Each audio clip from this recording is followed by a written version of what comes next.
آج کی صبح بہت خوشگوار تھی۔ ہلکی ہلکی بارش کے بعد جنگل نکھرا نکھرا لگ رہا تھا۔ ہر طرف سبزہ ہی سبزہ تھا۔ اس جنگل میں ہر طرح کے جانور اور پرندے تھے جو مل جل کر رہتے تھے اور ہر مشکل میں ایک دوسرے کی مدد کرتے تھے۔ یہاں سب میں بہت اتفاق تھا۔ اسی جنگل میں ایک بندر بھی درخت کی شاخ پر رہتا تھا۔ وہ سارا دن درختوں کی شاخوں سے جھولتا تھا اور کیلے بہت شوق سے کھاتا تھا۔ وہ قریبی کیلوں کے درختوں سے کیلے توڑتا اور اپنی خوراک کا بندوبست کرتا تھا۔ اس کے علاوہ جنگل میں ہاتھیوں کا ایک بڑا گروہ رہتا تھا۔ ہاتھیوں کا سردار ایک بزرگ ہاتھی تھا جو آج کل بیمار رہتا تھا۔ ایک دن یہ بوڑھا ہاتھی سخت بیمار پڑ گیا۔ جنگل کے ڈاکٹر زرافے کو بلوایا گیا جس نے اس بوڑھے ہاتھی کا معائنہ کرنے کے بعد ایک دوا دی اور 7 انجیکشن بھی لگایا۔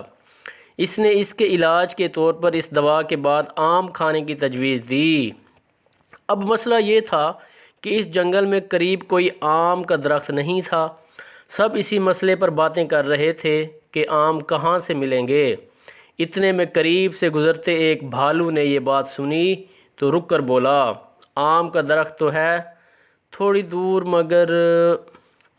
بھالو نے اپنی اینک ناک پر ٹکاتے ہوئے بات ادھوری چھوڑی تو سب نے اسے حیرانگی سے دیکھا اور پوچھا، مگر کیا بھالو میاں؟ ایک ہاتھی نے سوال کیا۔ مگر ایک مسئلہ ہے، بھالو نے کچھ سوچتے ہوئے کہا۔ کیا مسئلہ ہے؟ ہم کسی بھی طرح آم لائیں گے جسے دوا کے ساتھ کھانے سے ہمارا بزرگ ہاتھی تندرست ہو جائے گا۔ ہاتھیوں میں سے ایک ہاتھی نے کہا، مسئلہ یہ ہے کہ آم کا درخت شیر خان کے غار کے ساتھ ہے اور وہاں جانا خطرے سے خالی نہیں، بھالو نے بتایا۔ سب یہ بات سن کر پریشان ہو گئے کہ اب اس خطرے میں کون کودے گا۔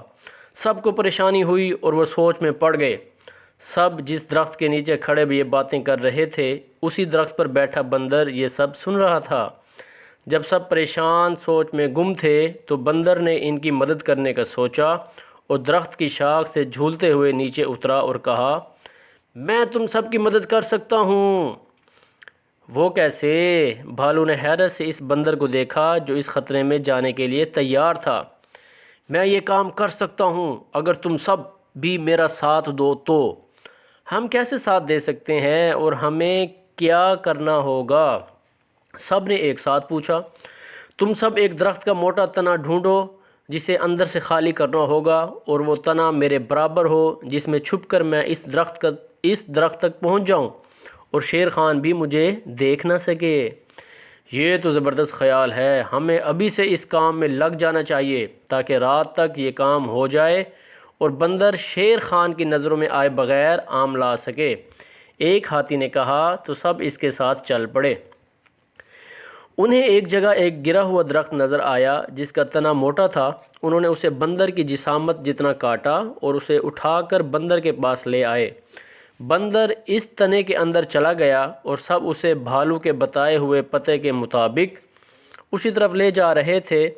ہاتھیوں نے اپنے سروں پر درختوں کی شاخیں باندھ لیں اور اس تنے کو اس غار تک لے گئے۔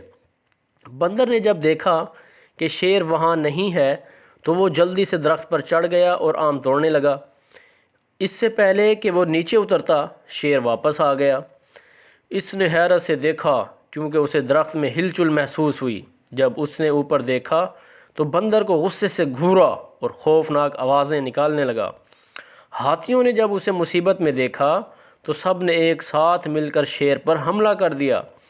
بندر درخت سے نیچے اترا اور آم بھی ساتھ لے آیا۔ وہ ایک ہاتھی پر سوار ہوا تو باقی سب ہاتھی بھی بھاگ نکلے۔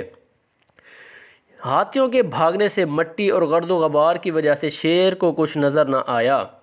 واپس آ کر انہوں نے دوا اور آموں سے بوڑھے ہاتھی کا علاج کیا جس سے وہ ایک ہفتے میں ہی تندرست ہو گیا۔ اس بوڑھے ہاتھی نے سب کا شکریہ ادا کیا کیونکہ سب نے اس کا علاج بہت اچھے سے کیا تھا اور روز اس کی تیمارداری کے لیے بھی آتے تھے۔ سب بندر سے بہت خوش تھے جس نے اس کام میں پہل کی تھی۔ جس طرح بندر نے اچھی نیت سے ان کی مدد کی، انہوں نے بھی مشکل وقت میں اس کی جان بچائی۔ پیارے بچوں، آپ بھی مشکل میں اپنے ساتھیوں کی مدد ضرور کیا کریں کیونکہ کبھی آپ کو بھی دوسروں کی مدد کی ضرورت پڑ سکتی ہے۔ اگر آپ دوسروں کی مدد کرتے ہیں تو دوسرے بھی آپ کی مشکل میں مدد ضرور کریں گے۔ جب کوئی بیمار ہو تو اس کی تیمارداری کے لیے ضرور جائیں، کیونکہ یہ ہمارے پیارے نبی حضرت محمد صلی اللہ علیہ وآلہ وسلم کی سنت بھی ہے۔